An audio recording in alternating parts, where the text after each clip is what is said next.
कर्जत विधानसभेचे कार्यसम्राट व लोकप्रिय आमदार महेंद्र थुर्वे यांनी आपल्या विकासात्मक दूरदृष्टिकोनातून कर्जतमधील भविष्यातील वाढती लोकसंख्या लक्षात घेऊन पुढील अनेक दशकं येथील नागरिकांना सुरळीत पाणी पुरवठा व्हावा यासाठी आमदार महेंद्र थुर्वे यांनी कर्जतकरांसाठी दसऱ्याच्या शुभमुहूर्तावर 57 कोटी रुपयांच्या नलपाणी पुरवठा योजनेच्या विकास कामाचं भूमिपूजन मान्यवरांच्या उपस्थितीत करून आज खऱ्या अर्थाने कर्जतकरांचा भविष्यातील पिण्याच्या पाण्याचा प्रश्न कायमस्वरूपी मार्ग लावला। आपण सारेजण आजच्या या दसऱ्याच्या निमित्ताने या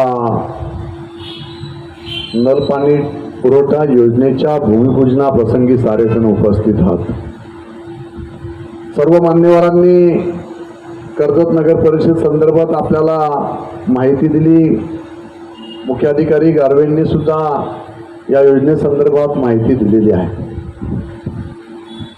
परंतु मित्रांनो, मी आज तुम्हाला या ठिकाणी आवर्जून सांगेन की कर्जत नगर परिषद हद्दीतील या मतदारसंघाचा आमदार झाल्यानंतर सातत्याने संपूर्ण मतदारसंघाचा विकास करत असताना ज्या ज्या मूलभूत सुविधा शहरासाठी अपेक्षित आहेत, या सुविधा कर्जत आपण मुंबईपासून जवळ असणारा आपला हा तालुका तरीसुद्धा आपण अनेक मूलभूत सुविधापासून वंचित होतो। ग्रामीण भागात तर ती परिस्थिती होतीच, परंतु माझ्या शहरी भागाची सुद्धा अतिशय दयनीय अवस्था होती। राहुलजी, आपण सारेजण नगर परिषदेचे असणारे सर्व शहरात राहणारे प्रमुख पदाधिकारी आहेत। आपण प्रशासनामध्ये आपण या ठिकाणी काम केले, नगरसेवक म्हणून आपण चांगलं काम त्या ठिकाणी केलेलं आहे।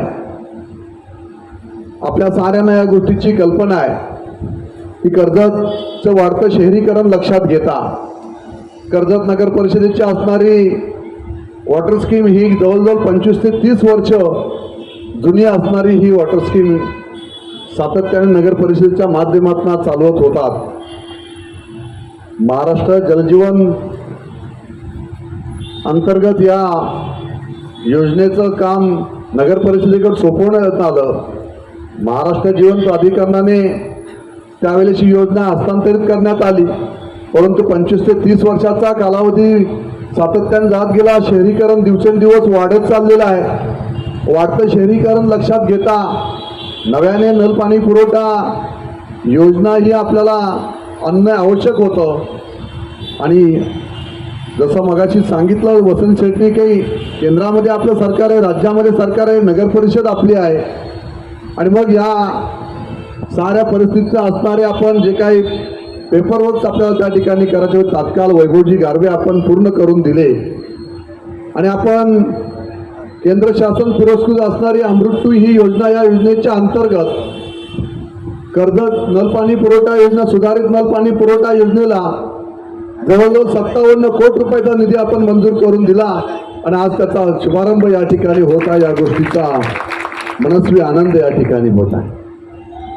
ही योजना पुढे आता या योजनेची वाटचाल करत असताना जलजीवन शुद्धीकरण केंद्र याची क्षमता वाढवण्यासाठी ही क्षमता जवळजवळ 11 MLD ने आपण वाढवणार आहोत। आणि याचा मोठा फायदा आपल्याला सर्व वाढतं शहरीकरण शहरातील प्रत्येक नागरिकाला, प्रत्येक कुटुंबाला या ठिकाणी होणार आहे।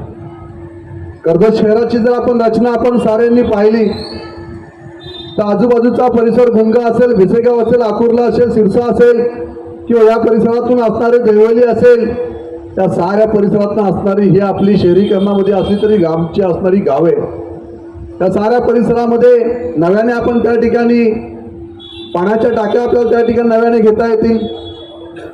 आणि प्रत्येक वेळेला असणारी MSCBची समस्या आपण वेळोवेळी आपण त्या ठिकाणी जाणत्यात का MSCBची लाईट गेली तर पाणी हा खंडित व्हायचं आणि कर्जतकरांना पिण्याचं मुबलक पाणी आतापर्यंत मिळत नव्हतं।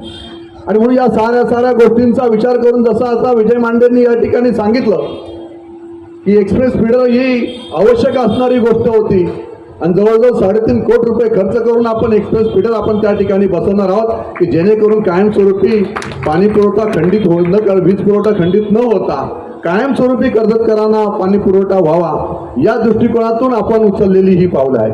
आणि म्हणून या साऱ्या गोष्टींचा फायदा आपल्याला शहरातील प्रत्येक नागरिकांना त्या ठिकाणी होणार आहे। कर्जत शहराचा विचार करता कर्जतमध्ये वाढतं शहरीकरण लक्षात घेता दीपकजी बेहरेंनी सांगितलं ती सत्य परिस्थिती आहे की हा माहिती वाचणारी आपली 20 ते 25 हजाराची लोकसंख्या ही 50 हजारापर्यंत जाईल आणि त्यावेळेस कर्जतला खऱ्या अर्थाने ह्या समस्या जर आपण सोडवल्या नाही, ह्या मूलभूत गरजा आहेत, या सर्व आपण पाहायला पाहिजे. शासन अतिशय कटिबद्ध आहे, परंतु आपण दूरदृष्टी ठेवून त्या ठिकाणी काम केलं गेलं पाहिजे आणि त्याच दृष्टीने आपण कर्जतच्या दृष्टीने ही महत्त्वाची असणारी ही पाणी पुरवठा योजना आपण या ठिकाणी आणलेली आहे. या योजनेच्या माध्यमातून आता कर्जतला नव्याने डेव्हलपमेंट आपल्याला घेता येतील.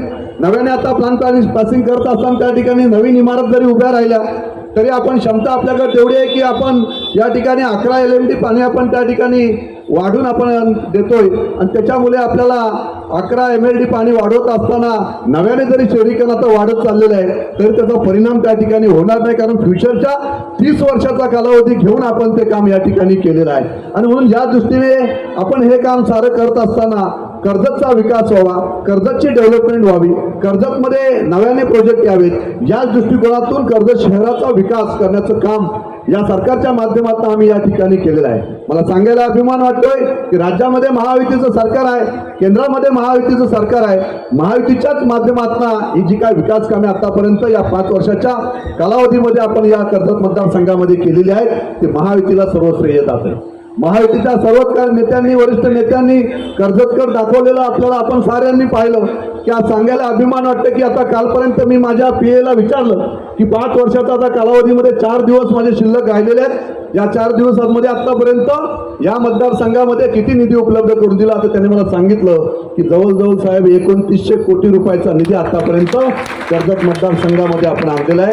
1400 कोटी रुपयाचा कोंढाणा डॅमचा सुद्धा आपण त्याचा वर्क ऑर्डर सुद्धा आता काही दिवसात होईल आणि कामही सुरू होईल. आणि अशा पद्धतीने कर्जतची नंदनवन करत असताना या साऱ्या गोष्टी, जेवढा निधी आपल्याला कर्जतकरांना अपेक्षित होता तेवढा निधी आपल्याला या 5 वर्षामध्ये राहुलजी आपल्याला मिळालेला आहे. या माध्यमातून जी कामे आता सुरू आहेत, ही कामे संपूर्ण पूर्ण झाल्यानंतर खऱ्या अर्थाने ज्या पद्धतीचे आपण काम, ज्या पद्धतीचा विकास या मतदारसंघाचं दूरदृष्टी ठेवून आम्ही या ठिकाणी केलेला आहे, या संदर्भात प्रत्येक कर्जतकरांना या गोष्टीची जाणीव आपल्याला होईल की कशा पद्धतीची कामे आम्ही काय दूरदृष्टी ठेवून आम्ही काम कर्जतकरांसाठी केलेलं आहे. आणि म्हणून आम्ही शिवसेनेने आणि संपूर्ण महायुतीने पाहिलेलं एक स्वप्न होतं की माझ्या या मतदारसंघाचं नंदनवन केल्याशिवाय आम्ही राहणार नाही. याच दृष्टिकोनातून हे 5 वर्षामध्ये कर्जतचा असणार चौक कर्जत रस्ता असे 100 कोटी रुपयाचा निधी आपण त्या ठिकाणी टाकला.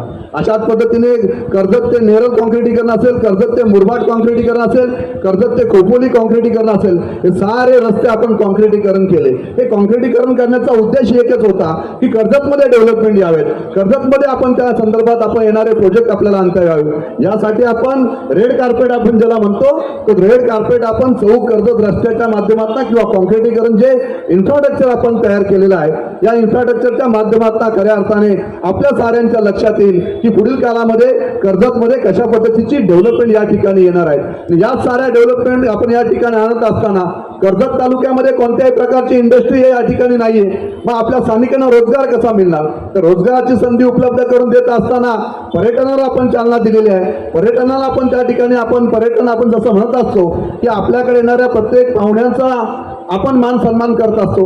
घरी येणाऱ्या पाहुण्याला आपण चहा, नाश्ता, जेवण या ठिकाणी देत असतो. मी माझ्या कर्जतकरांना सांगेन की खऱ्या अर्थाने जर आपल्याला कर्जतचं वैभव हे वाढवत द्यायचं आहे तर आपल्याला पर्यटनाला सुद्धा, येणाऱ्या पर्यटकांना सुद्धा अतिथी देवो भव जसं आपण म्हणतो, तर पर्यटक देवो भव ही संकल्पना प्रत्येकाला आपल्याला त्या ठिकाणी अंमलात आणावी लागेल. आपण जेव्हा पर्यटक देवो भव म्हणू तेव्हा पर्यटकांना आपण खऱ्या अर्थाने चालना देऊ. मी अनेक जगातले देश पाहिले, अनेक जगांमध्ये फिरलेलो आहे. अनेक जगाच्या देशांचा अभ्यास करत असताना आपण मलेशिया बघा, सिंगापूर बघा, थायलंड बघा, त्याच्यानंतर इंग्लंड बघा, या साऱ्या देशांची अर्थव्यवस्था ही पर्यटनावर चालत असते. मग पर्यटन हा मुख्य एक गाभा आहे. आपल्या कर्जत तालुक्यामध्ये असणारं माथेरान आपण पाहतोय, जवळजवळ आपल्याला 10 लाख पर्यटक दरवर्षी माथेरानमध्ये येत असतात आणि याच माथेरानची आपण अर्थव्यवस्था जर आपण पाहिली तर पर्यटनावर त्या ठिकाणी चालते. परंतु या 5 वर्षामध्ये वसंत शेठ आम्ही जे स्वप्न कर्जतचं पाहिलेलं आहे, याच कर्जतमध्ये मोठ्या प्रमाणात फार्म हाऊसची चैन असणारा कर्जत तालुका म्हणून आपण सारेजण कर्जत तालुक्यामध्ये पाहतोय की आशिया खंडातला सर्वात मोठा फार्म हाऊसचा तालुका म्हणून कर्जत तालुक्याकडे पाहतो. ते सुरुवात आमचे मागे बसलेले तवले मामांनी केलेली आहे. आमच्या भोसरीपासून 40 वर्षापूर्वी त्या माणसांनी, तवले मामांनी दूरदृष्टी ठेवून जागा खरेदी करून फार्म हाऊस प्लॉटिंग सुरू केलेलं होतं. आज याच प्लॉटिंगवर अनेक मुंबईकर येऊन बसलेले आहेत. या मुंबईकरांच्या माध्यमातून नव्याने येणारा पर्यटक आपण सारेजण त्या ठिकाणी पाहत आहे की पर्यटनाच्या माध्यमातून बाजारपेठा फुललेल्या आहेत. सर्वसामान्य कुटुंबाला त्या ठिकाणी रोजगार मिळायला लागलेला आहे. सर्वसामान्य कुटुंबातील आपण त्या ठिकाणी 10 रूम चालू करून त्या ठिकाणी पर्यटक आपल्याकडे येत असतात. फ्रायडे सॅटर्डे संडे हा आपल्याकडे त्या ठिकाणी फुल चाललेला असतो आणि ह्या साऱ्या गोष्टी आपण करत असताना म्हणून आपण इन्फ्रास्ट्रक्चर आपण कर्जतचं हे मजबूत करण्याचं आपण काम या 5 वर्षामध्ये केलेलं आहे. आणि म्हणून आपण एक शासनाच्या माध्यमातून या मतदारसंघाची एक सस्टेनेबल डेव्हलपमेंट व्हावी या दृष्टिकोनातून आम्ही प्रयत्न केलेले आहेत. एक शाश्वत विकास कसा असावा हा दूरदृष्टी ठेवून आम्ही या कर्जत मतदारसंघाचं काम आम्ही या 5 वर्षामध्ये केलेलं आहे. आणि म्हणून माझ्या सगळ्या कर्जतकरांना विनंती आहे, आपण सारेजण बुद्धिजीवी आहात. आपण कोणत्याही प्रकारच्या मताला विकले जाणारे नाही आहेत. आपण विकासाला प्राधान्य देणारे आहात. म्हणून माझी कर्जतकरांना या ठिकाणी विनंती आहे, सर्व व्यापारी बांधवांना माझी विनंती आहे का जो विकास या मतदारसंघाचा या कर्जतकरांसाठी मी केलेला आहे हा विकासाचा अभ्यास आपण सुद्धा करावा. आपण प्रत्येक नागरिकाने शुद्ध नागरिकांनी करावा आणि दूरदृष्टी ठेवून या मतदारसंघाच्या विकासाला विजनला आपण प्राधान्य द्यावं. असंच या निमित्ताने मी आपल्याला साऱ्यांना सांगेल.